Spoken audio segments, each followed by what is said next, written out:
Hello friends, welcome to another video. इस video से मैं जावास्क्रिप्ट का कंप्लीट कोर्स शुरू करने जा रहा हूँ और इस वीडियो में हम देखेंगे जावास्क्रिप्ट का सिर्फ इंट्रोडक्शन और पूरी प्लेलिस्ट रहने वाली है। आप प्लेलिस्ट की लिंक डिस्क्रिप्शन में जाके ढूंढ सकते हो, मतलब ढूंढना ही नहीं है, आपको एक्सेस कर देनी है वहाँ पे जाके। ओके, तो सबसे बड़ा क्वेश्चन जो है उससे शुरुआत करते हैं। इस कोर्स का सबसे बड़ा क्वेश्चन आता है और सबसे इम्पॉर्टेंट क्वेश्चन ये है, व्हाट इज़ जावास्क्रिप्ट। ओके, सबसे ज़्यादा इम्पोर्टेंट क्वेश्चन अगर कोई होगा डेवलपर के माइंड में तो वो है, यार जावास्क्रिप्ट है क्या। ओके, जावास्क्रिप्ट का इन्वेंशन क्यों हुआ, जावास्क्रिप्ट है क्या, वो क्यों बनी अभी के लिए, वो क्यों ट्रेंड में चल रही है, वो सारी चीज़ें। तो आइए शुरू करते हैं थोड़ी हिस्ट्री से कि पहले वेबसाइट कैसे काम करती थी और उसके बाद हम देखेंगे कि जावास्क्रिप्ट का वहाँ पर क्या रोल है, क्यों लिखी गई जावास्क्रिप्ट और क्यों इसका इन्वेंशन हुआ। तो 1990s की बात है यार। 1990s में कैसे वेबसाइट काम करती थी उसके बारे में हम पहले जानकारी लेते हैं और उसके बाद हम देखेंगे जावास्क्रिप्ट का रोल। तो मान लो एक है क्लाइंट साइड और दूसरा है server side. Okay, client side को आपको पता ही होगा, अगर नहीं पता तो आपको कह दूँ। अगर आपके फ़ोन में या फिर लैपटॉप में या फिर कंप्यूटर में अगर आप यूज़ करते हो वेबसाइट तो सब यूज़ करते हैं, तो उसमें एक ब्राउज़र तो होगा ही। क्रोम हो सकता है या फिर सफारी हो सकता है अगर आप एप्पल का फ़ोन यूज़ कर रहे हो तो, या फिर कोई भी सिंपल सा ब्राउज़र तो होगा ही आपके फ़ोन में या फिर लैपटॉप में। ओके, तो उसे कहते हैं क्लाइंट साइड। और सर्वर साइड जो होता है वो आपको नहीं दिखता है। अगर नॉर्मल यूज़र हो आप तो आपको मालूम भी नहीं होगा सर्वर साइड क्या होता है। सर्वर साइड का मतलब ये होता है कि जो सर्वर होता है उसमें हमारी वेबसाइट स्टोर होती है और जब भी हम रिक्वेस्ट करते हैं उस सर्वर को, अगर वो सर्वर ओपन होता है वेबसाइट को सर्व करने के लिए, तो वो आपको रिक्वेस्ट के रिस्पॉन्स में भेज देता है एक पूरी वेबसाइट। ओके, तो इसे कहते हैं सर्वर, जिस पे आपकी वेबसाइट लाइव होती है, मतलब 24 आवर्स उसमें वेबसाइट स्टोर रहती है। और जब भी कोई बंदा या बंदी रिक्वेस्ट भेजता है सर्वर को, तो सर्वर में से रिक्वेस्ट का रिस्पॉन्स आता है वेबसाइट के तौर पे। ओके, तो मान लो मैं अपना ब्राउज़र ओपन करता हूँ क्लाइंट साइड में, मैंने अपने फ़ोन में या फिर अपने पीसी में या फिर लैपटॉप में, और मुझे कोई वेबसाइट में जाना है। ओके, मान लो मुझे कोई वेबसाइट में जाना है अभी के लिए, तो मैं एक रिक्वेस्ट भेजूंगा सर्वर को। ओके, मतलब ऐसे रिक्वेस्ट नहीं भेजनी है सर्वर को, मैं गूगल में लिख दूंगा जो भी वेबसाइट पे मुझे जाना है मान लो अमेज़ॉन पे, तो मैं लिख दूंगा amazon.com। ओके, और गूगल मुझे दे देगा रिस्पॉन्स। amazon.com के काफ़ी सारे रिजल्ट्स मुझे दे देगा और उसमें से मैं एक पेज सिलेक्ट करता हूँ। तो जब भी मैं सिलेक्ट करूँगा पेज, तब रिक्वेस्ट जाएगी अमेज़ॉन के सर्वर पे और वहाँ से एक रिस्पॉन्स आएगा वेबसाइट के तौर पे। ओके, वेबसाइट के तौर पे रिस्पॉन्स आएगा और वो जो रिस्पॉन्स होता है वो रेंडर होके पार्स होके आपको दिखेगा आपके ब्राउज़र में। ओके, आपके ब्राउज़र में दिखेगा, जो भी ब्राउज़र आप यूज़ करते हो। So what is problem with this thing, यानी आपको वेबसाइट मिल ही तो रही है, तो क्या प्रॉब्लम है इस मेथड में। ओके, तो उसको देखते हैं एक एनालॉजी के माध्यम से, एक प्रैक्टिकल एग्जाम्पल के माध्यम से। तो चलिए, सर्वर साइड और क्लाइंट साइड दोनों मैंने आपको समझाया क्या होते हैं। अगर आपको समझ नहीं आया तो मैं चाहूँगा आप वीडियो को थोड़ा बैक जाके देखें वीडियो में। ओके, फिर से एक बार देखें। अब I want to log in to a website, मुझे कोई वेबसाइट के अंदर लॉग इन करना है मान लो। ओके, तो मैं क्या करूँगा, उस वेबसाइट में जाऊँगा और उसके बाद लॉग इन बटन पर क्लिक करूँगा और उसके बाद यूज़र नेम और पासवर्ड दोनों डाल दूँगा वेबसाइट के लिए। ओके, और उसके बाद वो जो यूज़र नेम और पासवर्ड होगा ना, वो जाएगा सर्वर के पास। सर्वर चेक करेगा डेटाबेस में, यूज़र नेम और पासवर्ड अगर दोनों मैच होता है तो वो आपको एक्सेस दे देगा। अगर मैच नहीं होता है तो आपको एक ऐसा रिस्पॉन्स देगा कि यूज़र नेम और पासवर्ड इज़ इनकरेक्ट। ऐसा काफ़ी बार होता होगा आपके साथ, मेरे साथ काफ़ी बार ऐसा होता है, क्योंकि मैं काफ़ी बार पासवर्ड भूल जाता हूँ, तो ऐसा होता है और उसके बाद आपको रीसेट करना पड़ता है पासवर्ड। ये तो आपको मालूम ही है। अब ये है ट्रेडिशनल तरीका, जिस तरीके से सारी वेबसाइट काम करती थी 1995 में। ओके, 1995 की बात है, ये 90s की बात है, लेकिन 1995 में जावास्क्रिप्ट इन्वेंट हुई थी। मैं आपको बताता हूँ, अब बताऊँगा क्यों जावास्क्रिप्ट इन्वेंट हुई। तो चलिए शुरू करते हैं। जब भी आप रिक्वेस्ट भेजोगे सर्वर को तो वो थोड़ा टाइम कंज्यूम करेगी। ओके, तो हर बार हर चीज़ के लिए आप छोटी छोटी चीज़ के लिए रिक्वेस्ट भेजोगे सर्वर को, तो वो कितना टाइम कंज्यूमिंग हो जाएगा। ओके, कितना टाइम कंज्यूमिंग हो जाएगा हर बार अगर आप रिक्वेस्ट भेजोगे सर्वर को और वो सर्वर रिस्पॉन्स लेके वापस आएगा और फिर से रेंडर करेगा ब्राउज़र के अंदर, तो कितना मतलब आप समझ सकते हो बहुत ही टाइम कंज्यूमिंग हो जाता है, और इसके कारण काफ़ी लोग वेबसाइट बंद कर देते हैं। ओके, यूज़ करना ही बंद कर देते हैं, वेब से मतलब कह देते हैं कि यार मुझे नहीं यूज़ करना। तो इस चीज़ के लिए, इस चीज़ के समाधान के लिए, to avoid this thing, we implemented a language called LiveScript the browser itself. Browser के ऊपर हमने LiveScript नामक जो लैंग्वेज थी उसको हमने इम्प्लीमेंट कर दिया। और ये LiveScript और कुछ नहीं है, हमारी जावास्क्रिप्ट ही है।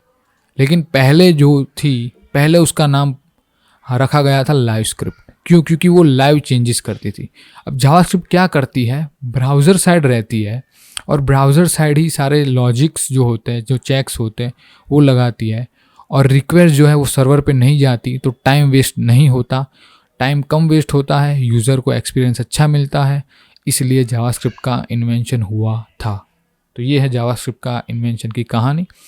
अब बात आती है कि जावास्क्रिप्ट का नाम जावास्क्रिप्ट क्यों पड़ा, लाइवस्क्रिप्ट में क्या प्रॉब्लम थी, कौन से जनूने काट रहे थे। तो चलिए शुरू करते हैं उस कहानी से। But at that time Java was very trendy. Trendy का मतलब है पॉपुलर, बहुत ही ट्रेंडी था जावा जो लैंग्वेज। अभी जो जावास्क्रिप्ट है, अभी जावास्क्रिप्ट की पॉपुलैरिटी आप देख सकते हो मार्केट में, उतनी पॉपुलैरिटी उस समय पे जावा की थी। ओके, सिर्फ जावा की। तो जावा की पॉपुलैरिटी को देखकर हमारी लैंग्वेज को रैंक करने के लिए, हमारी कौन सी लैंग्वेज, लाइवस्क्रिप्ट, उसको रैंक करने के लिए हमने उसको रीनेम कर दिया और उसका नामकरण कर दिया हमने जावास्क्रिप्ट। ओके, यही थी कहानी। और एक बात बता दूं, जावा और जावास्क्रिप्ट में कोई भी चीज़ कॉमन नहीं है, तो आप कभी भी कंफ्यूज मत होना यार कि जावास्क्रिप्ट और जावा दोनों में कुछ कॉमन चीज़ होगी। ऐसा रहता होगा कि जावास्क्रिप्ट जो है वो जावा का कुछ अलग कॉम्बिनेशन होगा, ऐसा कुछ लगता हो आपको, तो ये सारे डाउट्स आपके मन में से निकाल देना। जावा और जावास्क्रिप्ट दोनों डिफरेंट लैंग्वेज है। जावा ब्राउज़र साइड रन नहीं होती है, जावास्क्रिप्ट होती है। ओके, जावा से एंड्रॉयड एप्लीकेशन बन सकती है, जावास्क्रिप्ट से भी बन सकती है, जावास्क्रिप्ट से तो नेटिव एप्लीकेशन बन सकती है। ओके, वो हम बाद में देखेंगे। अभी के लिए आप ये समझ लो, जावा और जावास्क्रिप्ट दोनों अलग अलग चीज़ है, सिर्फ नाम में सिमिलरिटी है। तो दो बंदों का नाम सेम रखने से दो बंदे का नेचर सेम नहीं हो जाता। ओके, तो वैसे ही जावा और जावास्क्रिप्ट एक नाम सेम रखने से चीज़ें सेम नहीं हो जाती, ये आप समझो। ओके, तो बहुत ही डिफरेंट है, सिर्फ नाम सेम है। सो फ्रेंड्स, हमने अब तक पढ़ा है कि जावास्क्रिप्ट का जो यूज़ है वो टाइम को बचाने के लिए और साथ साथ में परफॉर्मेंस को इंक्रीज़ करने के लिए होता है, क्योंकि आपको हर बार सर्वर पे नहीं जाना पड़ता रिक्वेस्ट लेके और फिर से रिस्पॉन्स लेके वापस नहीं आना पड़ता। ओके, तो इस चीज़ के लिए यूज़ होता है जावास्क्रिप्ट, और भी काफ़ी सारी चीज़ों के लिए यूज़ होता है। क्योंकि जावास्क्रिप्ट जब बनी थी ना, तब 1995 था। ओके, अभी क्या चल रहा है, 2022। तो 1995 से 2022 यानी आप गिन लो 27 ईयर्स अभी चल रहा है, 27th ईयर। ओके, तो इस टाइम के पीरियड में काफ़ी सारे इम्प्रूवमेंट आए हैं, काफ़ी सारी फ्रेमवर्क्स, काफ़ी सारे टूल्स बिल्ड हो गए हैं जावास्क्रिप्ट के अंदर। और एक इम्प्रूवमेंट तो बहुत ही बड़ा आ गया था, ES6 करके, ECMAScript 6 2015 में सबसे बड़ा मतलब आप बोल सकते हो इंक्रीमेंट आया जावास्क्रिप्ट में, जिसने जावास्क्रिप्ट को बदल के रख दिया। और हम ES6 जो है वो लेटेस्ट माना जाता है। अभी तो ES12 चल रहा है, लेकिन ES6 जो है उसमें जो बदलाव आया उसने जावास्क्रिप्ट का पूरा रंग रूप बदल दिया। ओके, अब इसके बारे में ज़्यादा बात नहीं करते हैं। अब जावास्क्रिप्ट का यूज़ सिर्फ टाइम को सेव करने के लिए और परफॉर्मेंस को इंक्रीज़ करने के लिए नहीं होता, उससे भी आगे निकल गई है जावास्क्रिप्ट। तो उसका एक यूज़ इसलिए भी होता है कि मैनिपुलेट करने के लिए HTML और CSS को ब्राउज़र्स के अंदर। आई होप आपको पता ही होगा HTML क्या है और CSS क्या है ब्राउज़र्स में। ओके, अगर आप नहीं पता तो आप ये कोर्स क्यों ले रहे हो, मतलब ठीक है, तो आपको HTML CSS तो आना ही चाहिए, ये तो बहुत ही ज़रूरी है। और अगर बहुत सारी रिक्वेस्ट आएगी तो मैं कोशिश करूँगा आपको सारे के सारे अच्छे अच्छे रिसोर्सेज, फ्री रिसोर्सेज को लिस्ट करके आपको दे दूंगा एक वीडियो के अंदर डिस्क्रिप्शन में। ओके, इस वीडियो में नहीं देने वाला, अगर बहुत सारी रिक्वेस्ट आएगी तो मैं आपको दे दूंगा, कमेंट्स आएगी तो दे दूंगा। ओके, तो चलिए मैं आपको मैनिपुलेट करके बताने वाला हूँ CSS और HTML को जावास्क्रिप्ट की मदद से। तो आपको क्या थोड़ी रियल फीलिंग आए कि भाई हम कुछ सीख रहे हैं, हम सच में कुछ प्रैक्टिकल करने वाले।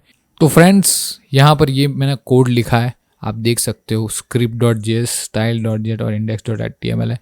वैसे ये मैंने विजुअल स्टूडियो कोड में लिखा है, अगर आपको नहीं मालूम है विजुअल स्टूडियो कोड क्या है तो कोई बात नहीं, कोई दिक्कत नहीं है। आगे आने वाले कोड वीडियोज़ में आगे आने वाले वीडियोज़ में मैं आपको सब कुछ बताऊंगा कैसे इंस्टॉल करते हैं, कैसे यूज़ करते हैं। लेकिन अभी के लिए आप ध्यान मत दो इस कोड में, ओके, इसको बंद ही कर देता हूँ तो आपका ध्यान ही ना जाए। अब मैं आपको जो डॉम मैनिपुलेशन की इवेंट जो समझाने जा रहा हूँ वो उसको ध्यान से देखना, ठीक है। अब मैंने खुद से क्रिएट की है एक डॉम मैनिपुलेशन की इवेंट, जिसमें क्या होगा अगर मैं इस चेक पे क्लिक करूँगा ना, ओके, जैसे ही मैं अगर चेक पे क्लिक करूँगा तो ये आपको कंटेंट दिख रहा है, hello you are taking a JavaScript course, वो चला जाएगा, ओके। और उसके बाद मैं फिर से अगर चेक पे क्लिक करूँगा तो ये फिर से आ जाएगा। और ये जो है मैं क्या कर रहा हूँ, HTML को बदल रहा हूँ, साथ साथ में CSS जो है वो भी इम्प्लीमेंट हो रही है, ओके। CSS भी इम्प्लीमेंट हो रही है क्योंकि आप यहाँ पर देख सकते हो मैंने यहाँ पर इसको कलर दे रखा है। और इसकी अगर मैं क्लास देखूँ इसका, इस टेक्स्ट का, तो इसका क्लास है डेमो, ओके। अभी तो मैंने डेमो दे रखा है इसका क्लास, और क्लास क्या होता है, आईडी क्या होता है वो नहीं मालूम आपको तो भी कोई दिक्कत नहीं है। अभी के लिए आप देखो, सिर्फ मैं क्या करूँगा, अगर चेक पे क्लिक करूँगा ना तो ये हट जाएगा। देखो चेक पे क्लिक कर रहा हूँ, ये हट गया है, तो ये यहाँ से मतलब छू हो गया है, गायब हो गया है अपनी स्क्रीन से। जैसे ही मैं फिर से चेक पे क्लिक करता हूँ, देखो hello you are taking a JavaScript course, तो ये आ गया है फिर से, ओके।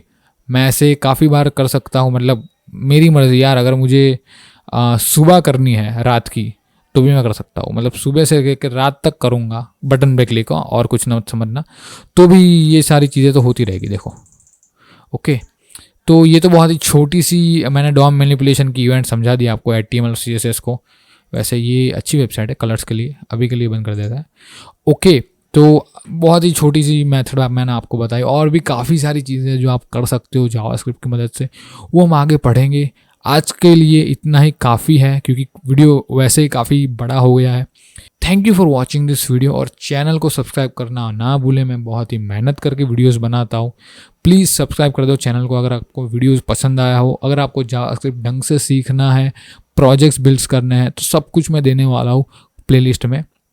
जस्ट आप सब्सक्राइब कर दो तो आपको सारी नोटिफिकेशंस मिलती रहे, ओके। और कुछ है नहीं मेरे इस बात कहने के लिए, और अगर आपके कोई सजेशंस है तो आप कमेंट में डाल देना, ओके। कमेंट में आप लिख सकते हो कोई भी अगर सजेशन आप देना चाहते हो, क्योंकि अभी मैंने नया नया शुरू किया है यूट्यूब, तो गलती हो सकती है यार मेरे से भी, ठीक है, मैं भी एक इंसान हूँ, तो मेरे से गलती हो जाती है। तो आप प्लीज़ कमेंट में डालना जो भी आप डालना चाहते हो, आपके व्यूज़, आपके थॉट्स चैनल्स के बारे में, या फिर आपको क्या चीज़ पसंद आई यार, क्या चीज़ पसंद नहीं आई, सारी चीज़ें डाल देना कमेंट में, ओके। कमेंट बॉक्स पूरा भर देना।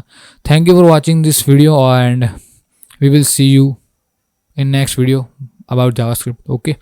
चलो हो गया इंग्लिश, बहुत हो गया इंग्लिश।